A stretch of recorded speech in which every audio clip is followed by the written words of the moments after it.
Hey there, tech lovers. Are you ready for some exciting news from the world of AI and tech giants? Today, we've got something huge for you. After months of anticipation, OpenAI has finally unveiled GPT-4, the game-changing AI that's been making waves in the tech community. But is it really worth the hype? Stick around to find out. And that's not all. Microsoft has introduced a new AI-powered Copilot from Microsoft 365 apps, taking the helpful paperclip assistant Clippy to the next level. Meanwhile, Apple's Siri is getting a hilarious makeover with better jokes and timer setting capabilities. But the real shocker comes from the world of social media, where TikTok's future in the US is in jeopardy. And have you ever heard of a CEO spending a fortune on a mobile game and then promoting a dating app instead? We'll tell you all about it, and stay tuned until the end to find out why you should be playing Fortnite right now. So sit tight, hit that subscribe button if you're new here, and get ready for some serious tech talk. Let's do this. Okay, so let's dive right into it. OpenAI just announced GPT-4, the latest and supposedly greatest in its line of AI language models. They're claiming it's more creative and collaborative than ever before, but we all know the real question on everyone's mind. Can it cook me dinner? Sadly, no. But it can parse text and image input, which is pretty cool. Now, OpenAI is also partnering up with some big names like Duolingo, Stripe, and Khan Academy. Even Microsoft Bing chatbot is powered by GPT-4. But let's not forget, this AI still has some flaws. You know, making up information, generating some not-so-nice text, the usual AI shenanigans. So, what's the real difference between GPT-4 and its younger sibling, GPT 3.5? Well, OpenAI CEO Sam Altman himself admitted that GPT-4 is still flawed, still limited, and the improvements are kind of subtle. But hey, at least it performed well on a bunch of exams like the LSAT, SAT Math, and more. Who wouldn't want an AI that can ace their exams, am I right? Now, as you may recall, the rumor mill was buzzing with excitement over GPT-4's potential to be multimodal, generating not just text, but other mediums as well. Turns out, it's true. Sort of. GPT-4 can process both text and image inputs, but it only responds via text. So it's like half multimodal light. We'll let you decide. And of course, with great AI power comes great responsibility, or something like that. GPT-4 went through 6 months of safety training, and it's 82% less likely to respond to requests for disallowed content, and 40% more likely to produce factual responses than GPT 3.5. But that doesn't mean it's perfect. I mean, just look at the Bing chatbot. Some creative users managed to break those guardrails and got it to offer some pretty wild advice. GPT-4 is here, and it's a bit of an upgrade from GPT 3.5. Will it revolutionize AI as we know it? Maybe not, but it's still a pretty cool piece of tech that's got us all talking. And who knows, maybe one day we'll get that AI-powered personal chef we've always dreamed of. What do you think about GPT-4? Is it a game changer or just another stepping stone? So what's this AI Copilot all about? Powered by GPT-4 from OpenAI, this new Microsoft sidekick will be there to help you with everything from generating documents, emails, presentations, and so much more. It's like having your very own virtual assistant embedded in your favorite Microsoft 365 apps. Jared Spataro, Microsoft 365 head, calls it a whole new way of working.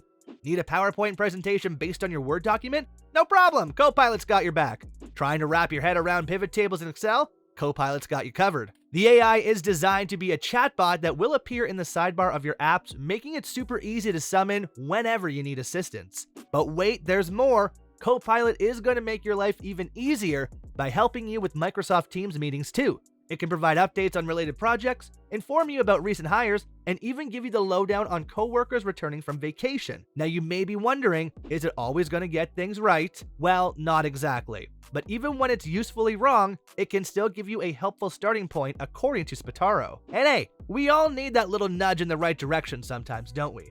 Oh, and did we mention Copilot will be in Outlook too? Say goodbye to spending hours sifting through emails. Copilot can summarize email threads and even help you draft responses. Just imagine how much time you'll save. Under the hood, this AI-powered Copilot is a combination of Microsoft 365 apps, the Microsoft Graph of Data and Intelligence, and GPT-4. The grounding feature helps improve the quality of prompts given, making it smarter and more effective.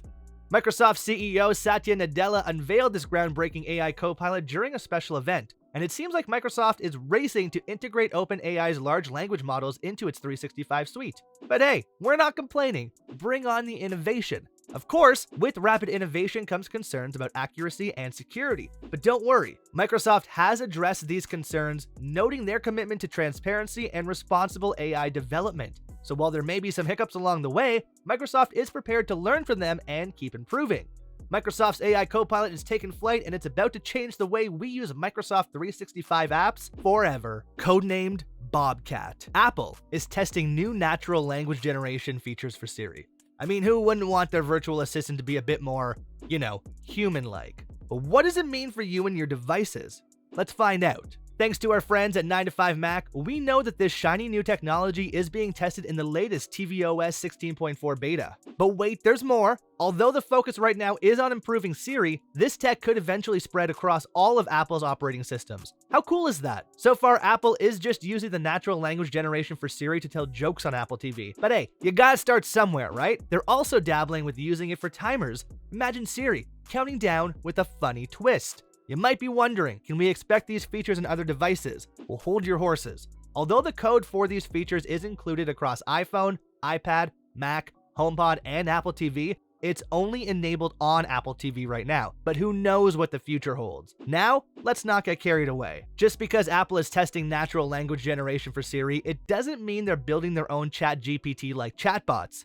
They're more focused on improving the current Siri assistant, making it a lot more, sassy. If you're curious about how Siri works now, it's based on templates instead of any fancy language-generating AI. But it seems like Apple is gearing up to change that. However, there's no timetable on when we'll see these features expand beyond Apple TV. For now, this is Apple's way of beta testing this new AI technology. And who knows, they might even take it beyond Siri in the future. But for now, we'll just have to be patient and enjoy the little improvements as they come. Are you excited for a more conversational Siri? The Biden administration has reportedly issued an ultimatum to TikTok, demanding that it be sold off from its Chinese parent company ByteDance or face a potential ban in the US. Yeah, you heard that right. But what does this mean for our beloved app? And how did we get here? Let's unravel this digital mystery together. So you might be wondering, why does the US government have it in for TikTok? Well, the answer is national security concerns. The White House claims that TikTok's ties to the Chinese government could pose a threat to American users' data. In fact, just last month, the Biden administration told federal agencies they had 30 days to remove TikTok from their devices. And guess what? That ban fever is spreading across the US faster than the latest TikTok dance challenge.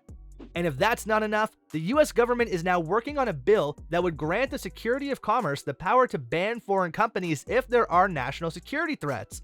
That could put TikTok in some seriously hot water. But wait, TikTok's got a plan. The company has suggested a deal that would separate US operations from ByteDance to ease Washington's concerns. But the negotiations have reportedly stalled, and the future of the deal is up in the air. To make matters even more interesting, TikTok CEO Shu Zhichu is set to testify before a congressional committee next week. Will he be able to convince the US government that TikTok is not a threat to national security? Or will TikTok's time in the US come to a screeching halt? What do you think will happen? Can TikTok find a way to stay in the US, or are we witnessing the final countdown? So picture this. You're the CEO of Match Group, the company behind dating apps like Tinder, Hinge, and Match.com. And you've spent, wait for it, $50,000 on Clash of Clans in just 3 months. What? Oh, Bernard Kim, you cheeky devil.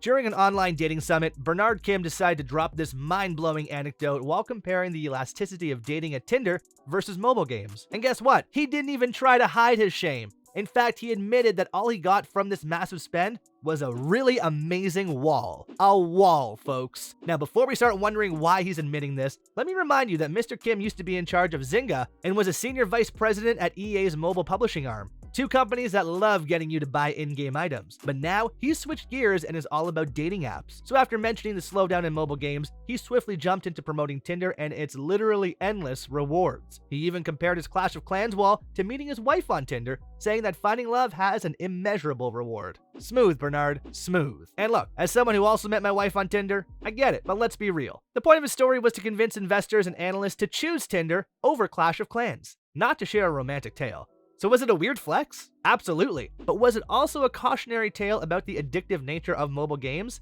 You bet. How much have you spent on in-game items or microtransactions?